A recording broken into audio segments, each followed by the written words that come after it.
Bismillahirrahmanirrahim. Assalamualaikum warahmatullahi wabarakatuh. Bismillahirrahmanirrahim. Rabbi shrah li sadri wa yassir li amri wa hlul 'uqdatam min lisani. Allahumma shalli wa sallim ala sayyidina Maulana Muhammadin wa ala alihi wa sahbihi ajmain. Amma ba'du. Semua wakil rektor, semua yang hadir yang saya hormati. Saya seperti yang dikatakan moderator Bapak Anwar bahwa memang saya tidak boleh terikat sama yang di belakang ini karena ini kayak apa ya, ada satu mazhab yang anak-anak Unisma semuanya harus tahu, teman-teman di Unisma menjelaskan itu tidak lebih baik. Jadi karena seakan-akan belum melakukan. Indonesia itu dulu kedatangan Islam itu tidak pernah dipertentangkan antara Islam dan negara, sehingga diskusi itu sudah salah karena para wali itu tidak pernah mempertentangkan Islam dan keindonesiaan atau kebinekaan. Satu, bahwa para wali itu misinya dakwah, di mana-mana dakwah itu pasti ketemu yang berbeda, mulai beda agama, beda pilihan madhab, beda tradisi, beda kultur. Jadi itu tidak perlu dipertentangkan, tapi malah itu jadi lahan dakwah. Sehingga kita ini kalau diminta diskusi hubungan negara dan agama malah bingung. Memangnya kenapa? Itu seperti dulu zaman P4, saya punya kawan di Jogja, teman saya nulis tafsir Profesor Zaini, itu pernah zaman Pak Erto disuruh sosialisasi P4 di Papua. Apa hubungan Pancasila dan UUD 45? Itu orang Papua jawab, hubungannya baik-baik saja, Pak. Jadi yang unik itu ketika disuruh baca Pancasila, 1. Pancasila, 2. Ketuhanan yang Maha Esa. Akhirnya 6 kan? Kenapa Pancasila jadi 6? Yang unik itu ketika ditanya, ini saya melihat langsung di TV 7 itu, Indonesiaku ini. Ada anak-anak kecil ditanya, bendera ini milik siapa? Bendera merah putih. Jawabannya apa? Milik sekolahan, Pak. Karena memang milik sekolah. Itu yang tanya itu kaget.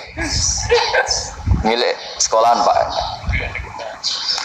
Nah, tentang tema ini mohon dibaca ini langsung start ya, langsung serius karena tadi sudah kayak jurkam tadi, ini yang langsung khas ilmuwan. Ini sebagai penghormatan saya pada Unisma, ini khas keilmuan.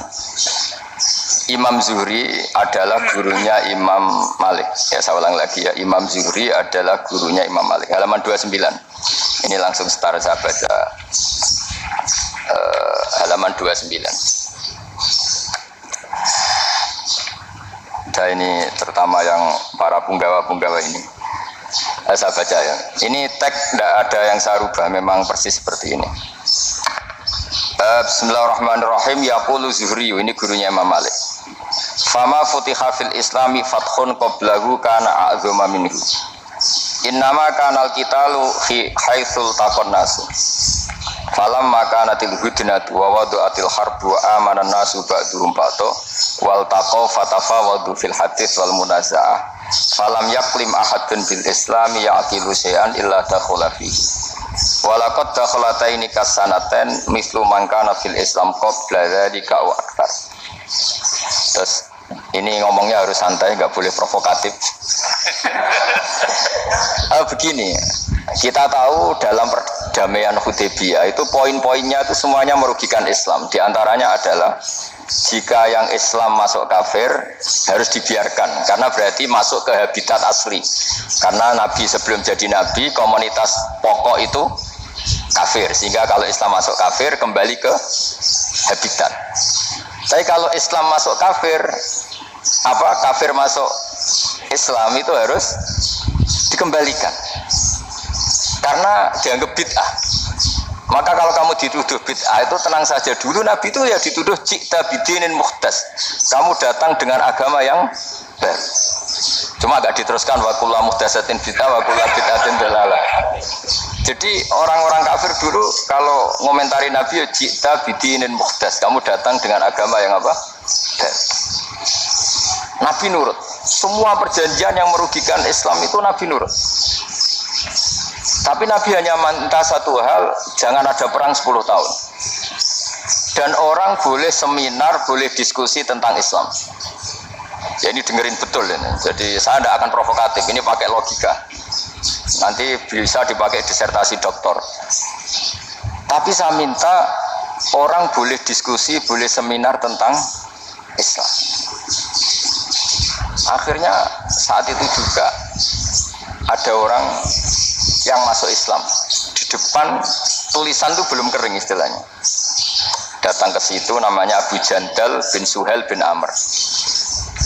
Itu datang ke Nabi, ya Rasulullah saya ini mau masuk Islam. Kata orang-orang kafir, ini pertama Muhammad, kamu komitmen enggak sama perjanjian? Kalau kamu komitmen harus kamu kembalikan. Nabi bilang, ya Abu Jandal kamu kembali ke mereka, ke habitat mereka, yaitu menjadi kafir, di komunitas kafir maksudnya. Akhirnya nangis. Sayyidina Umar itu mendekati Abu Jandal, kemudian memberi isyarat supaya ngambil pedangnya. Jadi syaratnya wong ini baca ora wis. Maksudnya orang-orang kafir. Tapi Abu Jandal nggak mau. Singkat cerita akhirnya kembali ke komunitas kafir. Tapi yang dikatakan Imam Zuhri cara analisis. Ini nggak bisa pakai provokatif, harus pakai analisis. Innama kanal qitalu haitsul taqon nasu. Yang namanya perang itu menjadikan orang tidak berpikir jernih. Ini poin yang diambil oleh Rasulullah. Kalau dibahasakan Nabi curi kesempatan, masuk Nabi dikatakan mencuri, meskipun itu hanya bahasa ya. Enggak mungkin lah kita bahasakan seperti itu. Saya ulang lagi ya. Kenapa ada perang berkesinambungan? Sampai tahun ke-8 Hijriah.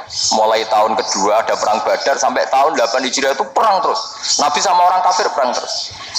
Akibatnya apa Pak Profesor? Namanya perang itu ya nggak kok bermikir. Pokoknya agar ketemu Islam perang, Islam ketemu kafir perang nggak kok bermikir.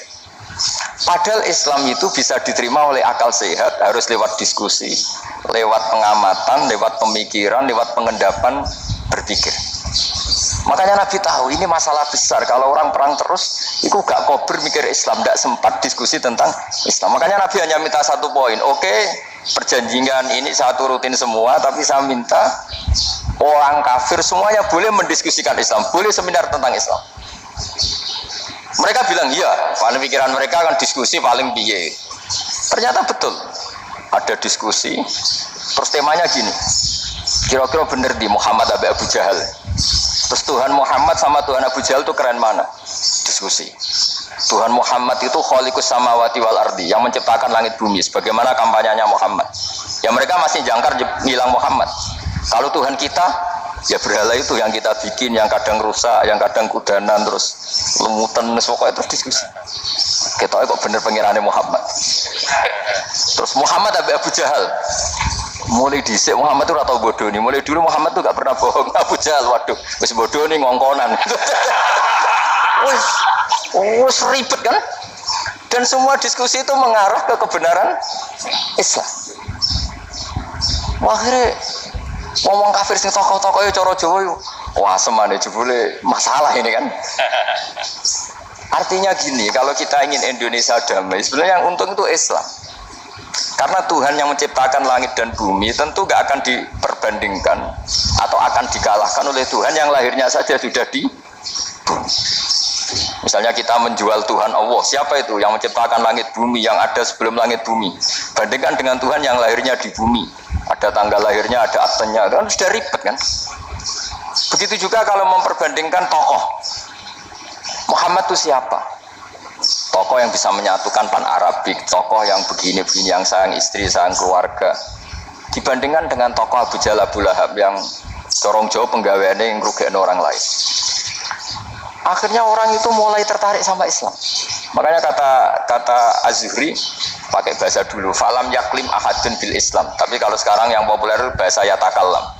Sebenarnya yang benar itu bahasa kalimah yaklimu kalaman, karena masdarnya itu kalam, berarti sulasi nopo mujarrad. Tapi di fiilnya itu mujarradnya enggak kelaku. Jadi di fiilnya takallama ya takallamu, tapi untuk masdarnya yang kelaku kalaman. Jadi ini agak unik, agak enggak lazim. Mestinya kan takallama ya takallamu takalluman, tapi di masdarnya kalam populer, tapi di fiilnya tidak populer.